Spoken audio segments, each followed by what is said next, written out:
اغتصاب شابة بتلعب تحديات في التيك توك. هذه البنت كان بينزل لها أسود وحيتان واللي بنسمعهن هذول. كانش عندها كمان هالعدد الكبير، يعني ما كانش عندها 1,000,000 2,000,000، كان عندها تقريبا 60,000، بس كانت تفتح تحديات يوميا.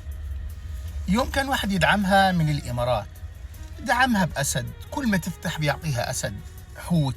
البنت مكيفة، بتواصل معها على الخاص وحكى لها أنا بحبك ومن هالكلام اللي بيقولوه الشباب. وصلت البعتان تقريبا إلها مبالغ ضخمة ضخمة ضخمة بمعنى الكلمة.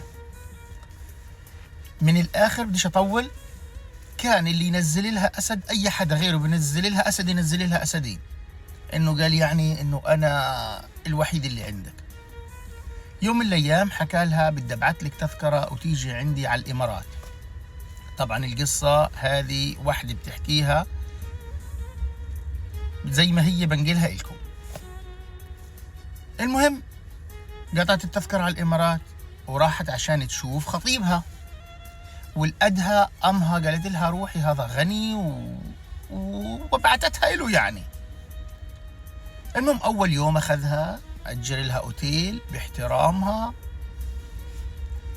ثاني يوم أجا قال لها يلا تنروح على البيت عندي على أهلي، بدي أعرفها على أهله.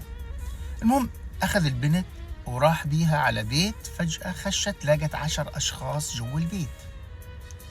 قلت له مين هذول؟ قال لهم يا حبيبتي احنا دفعنا لك ولازم تعطينا حق الدفع اللي دفعناه. انا ما كنتش لحالي ببعت لك الاسد. شايفه هذول كلهم كانوا مشتركين معاي بالاسود اللي كان يصل لك، وحتى التذكره اللي جابتك، واحنا الان بدنا ناخذ حقنا منك.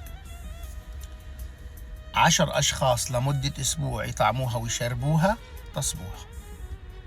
فيا ريت ننتبه على بناتنا، واللايفات خففوا منهن، واللي بدها تطلع لايف تطلع، بس تسكر الخاص. تعطيش مجال لأي إنسان يحكي معها على الخاص أو يلعب فيها. هذا عند أسوأ الظروف أساسا ما تفتحوش لايفات. بس نقول فتحنا لايف ما نعطيش فرصة ولا لأي حد. وقولوا لنا رأيكم. السلام عليكم.